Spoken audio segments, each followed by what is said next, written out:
Shivani tutorial वेख रहे सारे लोगों ਨੂੰ जी आया ਨੂੰ।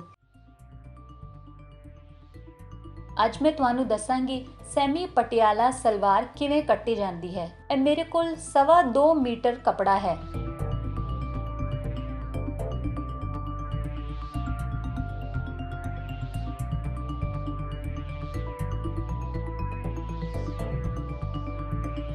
ਇਹਦੇ ਵਿੱਚੋਂ ਸਭ ਤੋਂ ਪਹਿਲੇ 10 ਇੰਚੀ ਕਮਰ ਦੀ ਪੱਟੀ ਕੱਢ ਲਾਂਗੇ ਤੇ 10 ਇੰਚੀ ਇਸ ਪਾਸੇ।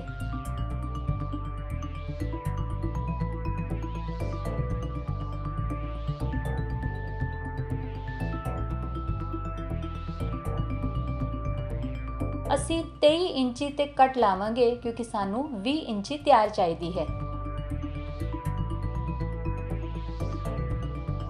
ਇਹ ਡਿਜ਼ਾਈਨ ਬਹੁਤ ਹੀ ਆਸਾਨ ਤੇ ਬਹੁਤ ਹੀ ਸੋਹਣਾ ਹੈ ਤੇ ਇੱਕ ਵਾਰ ਜੇ ਤੁਸੀਂ ਇਹ ਡਿਜ਼ਾਈਨ ਸਿੱਖ ਲਓਗੇ ਤੁਸੀਂ ਬੜੇ ਆਰਾਮ ਨਾਲ ਆਪਣੇ ਆਪ ਹੀ ਸੈਮੀ ਪਟਿਆਲਾ ਸਲਵਾਰ ਬਣਾ ਸਕਦੇ ਹੋ।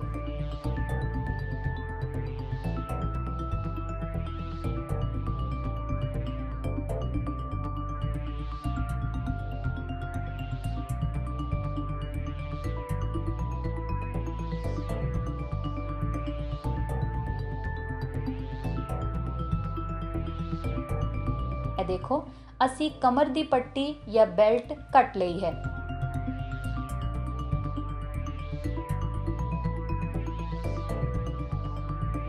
ਇਹਦੇ ਉੱਤੇ 2 ਇੰਚੀ ਦਾ ਨਿਸ਼ਾਨ ਲਗਾ ਲਓ ਸਿਲਾਈ ਦੇ ਵਾਸਤੇ।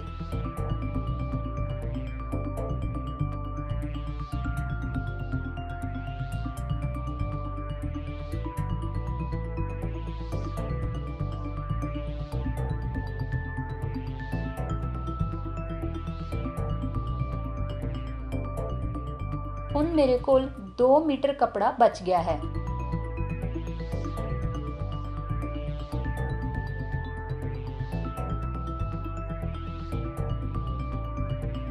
ਇਹਨੂੰ ਇਸ ਤਰੀਕੇ ਨਾਲ ਫੋਲਡ ਕਰੋ ਤੇ ਇਸ ਤਰੀਕੇ ਨਾਲ ਰੱਖ ਦਿਓ।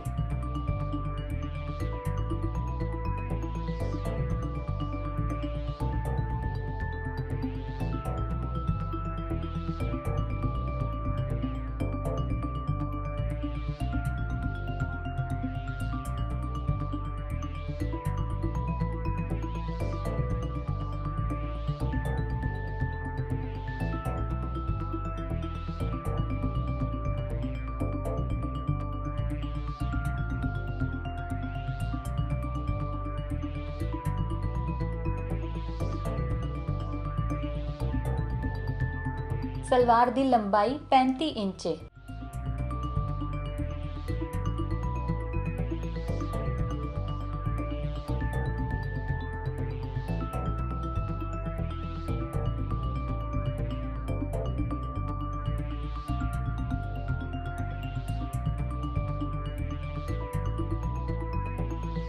निचले पासे 8 इंची रखांगे।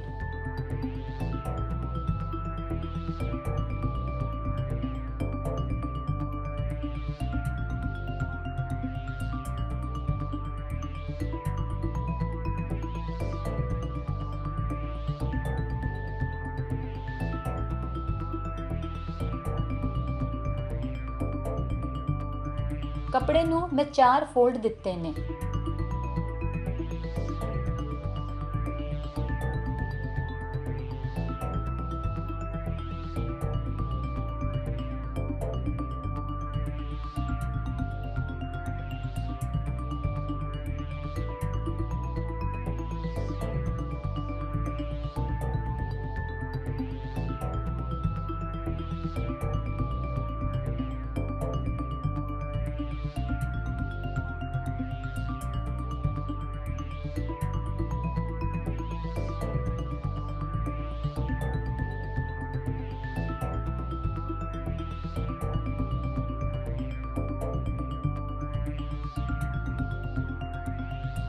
दस इंची बेल्ट दे लई ते 35 इंची लंबाई दे लई ते टोटल 45 इंची हो गया।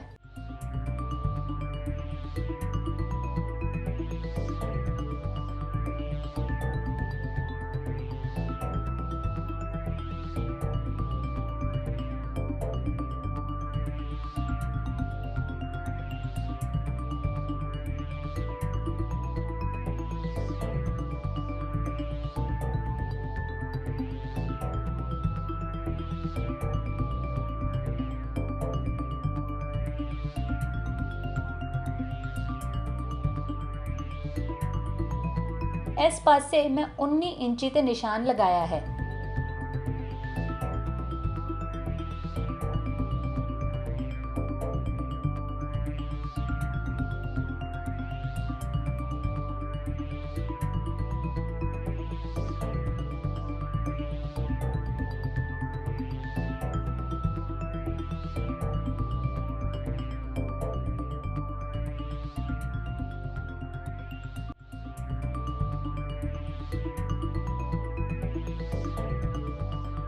इस 8 इंची ਨੂੰ 19 इंची ਦੇ ਨਿਸ਼ਾਨ ਦੇ ਨਾਲ ਮਿਲਾ ਲਓ।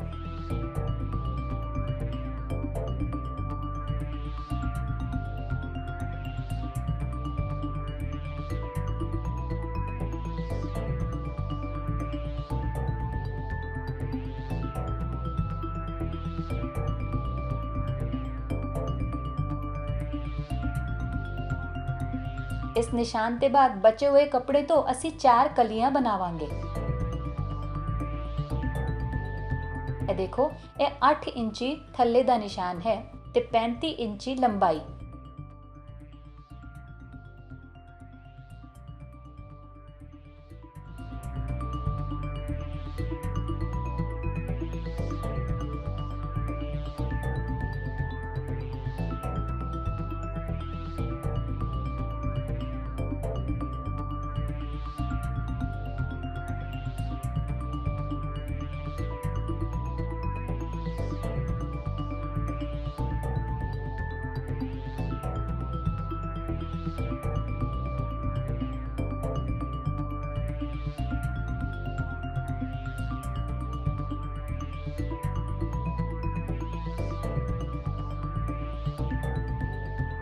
इस 8 इंची ਨੂੰ 19 इंची ਦੇ ਨਾਲ इस तरीके ਨਾਲ मिला लो।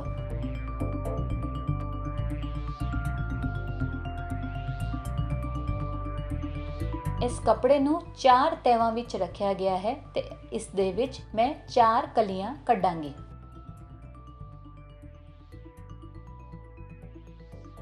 ਇਹ ਦੇਖੋ, मैं ਤੁਹਾਨੂੰ ਕੱਟ ਕੇ ਦਿਖਾਉਂਦੀ ਹਾਂ।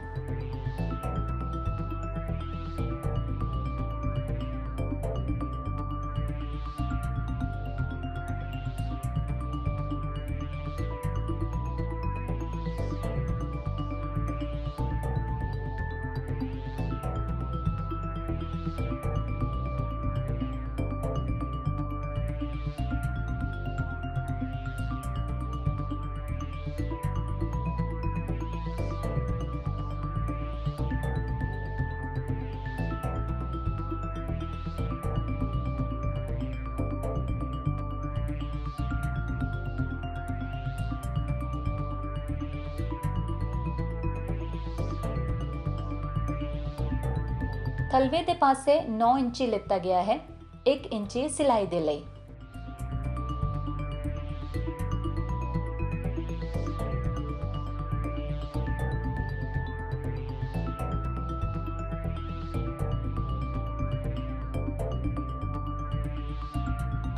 ए देखो, एदियां 4 कलियां इस तरीके नाल निकलणगियां। 1 2 3 ते 4।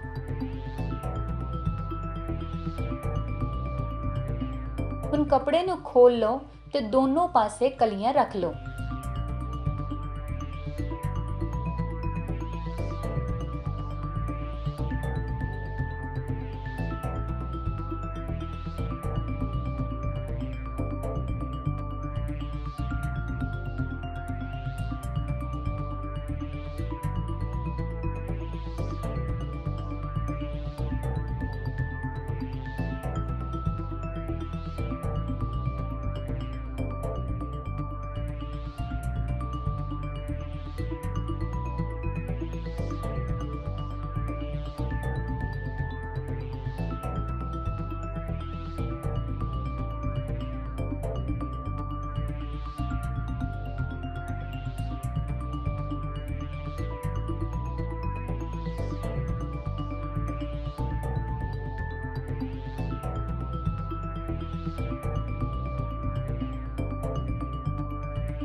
ਇਹ ਦੇਖੋ, ਇਸ ਤਰੀਕੇ ਨਾਲ ਹੁਣ ਅਸੀਂ ਸਿਲਾਈ ਲਗਾਵਾਂਗੇ ਤੇ ਸਾਡੀ ਸੈਮੀ ਪਟਿਆਲਾ ਸਲਵਾਰ ਤਿਆਰ ਹੋ ਜਾਏਗੀ।